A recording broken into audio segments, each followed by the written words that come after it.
हाय बच्चास, welcome back to Rasayanam Institute. Last lecture में हमने सेल मेम्ब्रेन के different models, sandwich model, trilamellar model और यूनिट मेम्ब्रेन मॉडल देखा था। आज हम देखने वाले हैं सेल जंक्शन के बारे में। अब दो सेल, एक सेल अपने नेबरिंग सेल के साथ कैसे इंटरेक्ट करेगा वो हम पढ़ने वाले हैं। सो सेल जंक्शन, जिसमें फर्स्ट है बेटा टाइट जंक्शन। एक सेल अपने नेबरिंग सेल के साथ अगर बहुत टाइटली अटैच्ड है, बहुत अच्छे से अटैच्ड है कि जिसमें से कोई भी मॉलिक्यूल पास नहीं हो सकता, उसको बोलते हैं हम tight junction. Cell is tightly attached with its neighboring cell. Cell is tightly attached with its neighboring cell, and this attachment is so firm that no molecule can enter into the cell. एक भी molecule बेटा ऐसे enter नहीं हो पाता, इतना tightly cell एक दूसरे के साथ अटैच्ड होता है। Another one is gap junction. As name suggest, दो सेल के बीच में गैप होगा, कोई भी मॉलिक्यूल इजीली एंटर कर सकेगा। So cell is attached with its neighboring cell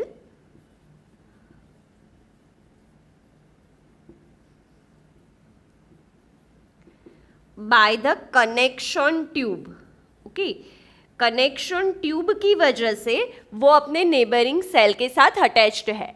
as you can see in the diagram, आपको दो सेल के बीच में गैप दिखेगी and molecule or ion can easily enter into the cell. Okay, so that is gap junction. Another one is desmosome. Desmosome is seen only in animal cell.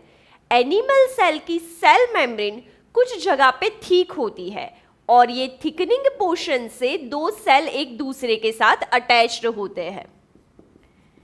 It is seen in animal cell, cell membrane of cell become thick at some region and attached with each other.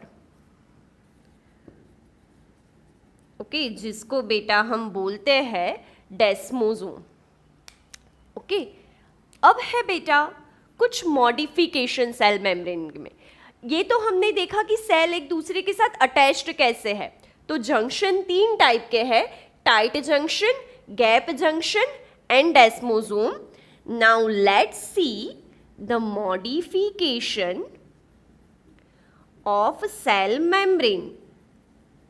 Cell membrane कई कई जगह पे कुछ कुछ modification दिखाती है। First modification is mesosome. Okay, means infolding of cell membrane in prokaryotic cell, infoldings of cell membrane in prokaryotic cell, जिसको बेटा हम बोलते हैं मेसोसोम। ओके, सो ये भी क्या है बेटा, मॉडिफिकेशन है सेल मेम्ब्रेन का। सेकंड है बेटा microvilli, small finger like projection of cell membrane in intestine, जिसकी वजह से सरफेस एरिया बढ़ता है और फूड का अब्जॉर्प्शन भी ज्यादा होता है। Small finger like projection of cell membrane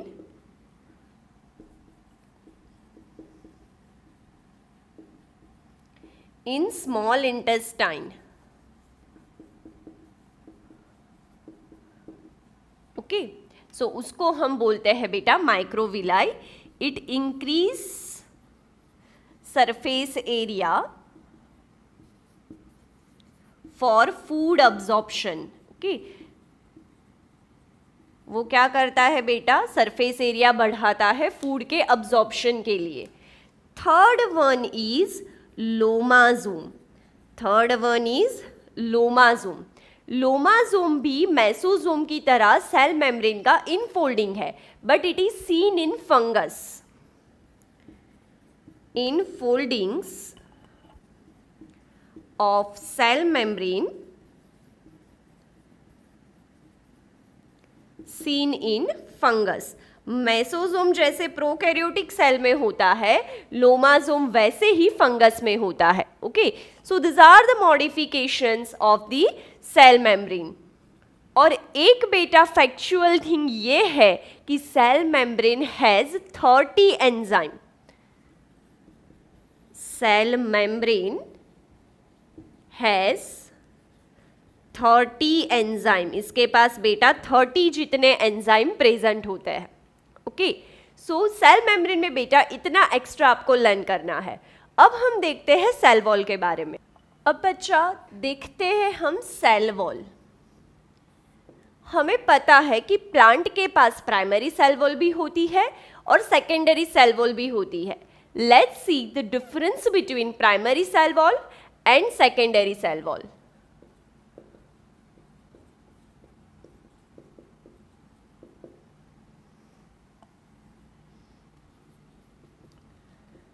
And secondary cell wall. Primary cell wall is located inside the middle lamella and secondary cell wall is located inside the primary cell wall.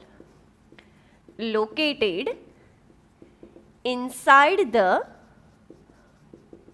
middle lamella and located inside the primary cell wall. Okay, primary cell wall has capacity for expansion क्योंकि उसके पास एक्सपांसिन protein है.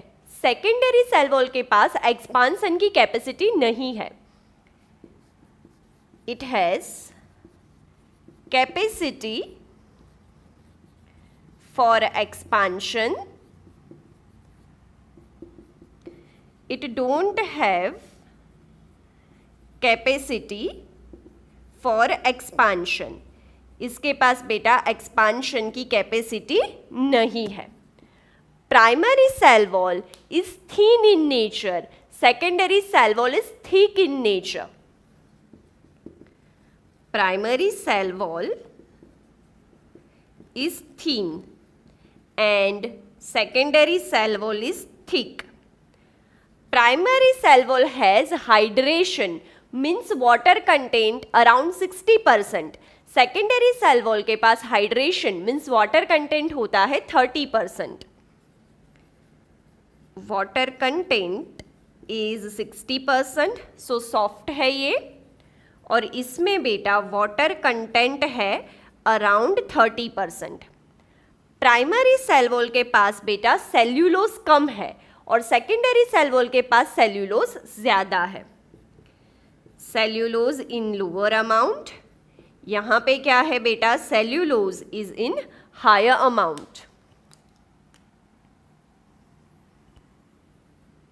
दूसरी बात करें बेटा, primary cell wall के पास hemicellulose, lipid, protein वो सब हाई है, जो सेकेंडरी सेल वॉल के पास कम है. सेकेंडरी सेल वॉल के पास सिर्फ सेल्यूलोज हाई है. सो प्राइमरी सेल वॉल में हेमीसेल्यूलोज, लिपिड एंड प्रोटीन ये सब बेटा ज्यादा है. सेकेंडरी सेल वॉल में बेटा हेमीसेल्यूलोज, लिपिड, प्रोटीन, ये सब कंटेंट बेटा कम है। ओके, प्राइमरी सेल वॉल के पास एक्स्ट्रा जो भी मॉलिक्यूल है, लिग्निन, सुबेरिन, वो सब एब्सेंट होता है।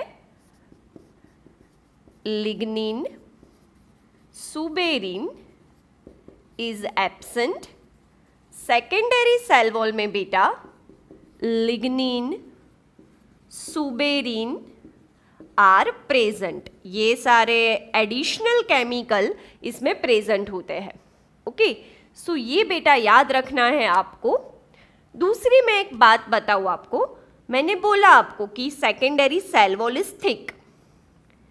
सपोज ये प्राइमरी सेल वॉल है, सेकेंडरी सेल वॉल के बेटा 3 लेयर होते हैं, S1, S2 and S3।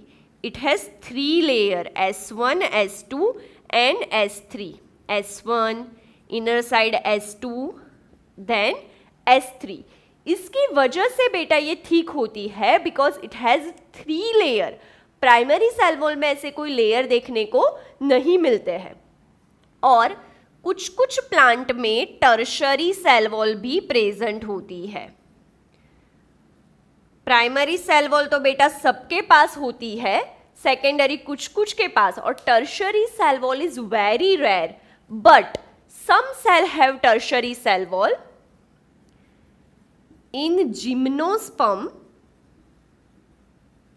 ट्रैकियड्स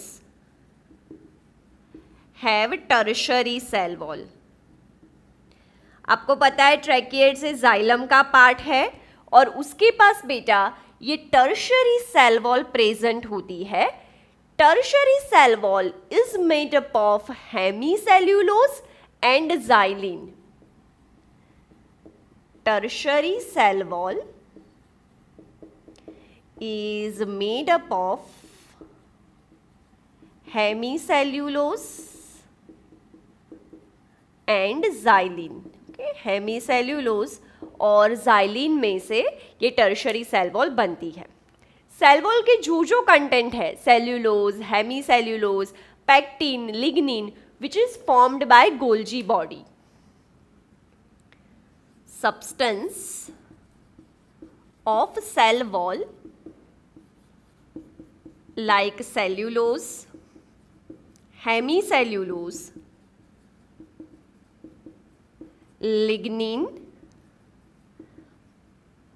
pectin is formed by Golgi body। Okay, ये सारे सब्सटेंस बेटा गोल्जी बॉडी के थ्रू बनते हैं और बाकी के जो सब्सटेंस है suberin and cutin, it is formed by spherosome. Suberin and cutin is formed by spherosome। Okay, so ये बेटा आपको याद रखना है for competitive exam. Okay, difference between primary and secondary cell wall, tertiary cell wall किस में होती है, किससे बनी हुई है और कौन से कंपोनेंट कौन सी ऑर्गेनल बनाते हैं। अब हम देखते हैं बेटा एंडोमेम्ब्रेन सिस्टम का part, that is endoplasmic reticulum. Okay, let's see the first organelle of endomembrane system, that is endoplasmic reticulum. Endoplasmic reticulum first observed by 3 scientist, Potter, Claude and Fullam. Observed by Potter, Cloud and Fulham। Okay, it is observed by 3 scientists, Potter, Cloud and Fulham। Okay, an endoplasmic reticulum is absent in prokaryotic cell, RBC and embryonic cell। Endoplasmic reticulum is absent in prokaryotic cell। जैसे आपको पता है कि prokaryotic cell में कोई भी membrane bound organelle नहीं होती है, so endoplasmic reticulum prokaryotic cell में नहीं होती है। Apart from that it is absent in RBC as well as in embryonic cell. Okay, अब कुछ कुछ मॉडिफिकेशन है एंडोप्लाज्मिक रेटिक्यूलम के। RER SER तो हमें पता है, rough endoplasmic reticulum and smooth endoplasmic reticulum. Apart from that some modification of ER।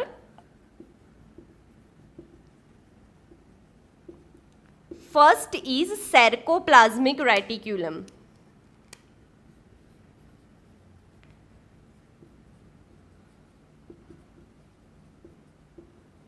जो भी एंडोप्लाज्मिक रेटिक्यूलम मसल सेल में प्रेजेंट होती है इसको हम बोलते हैं सार्कोप्लाज्मिक रेटिक्यूलम।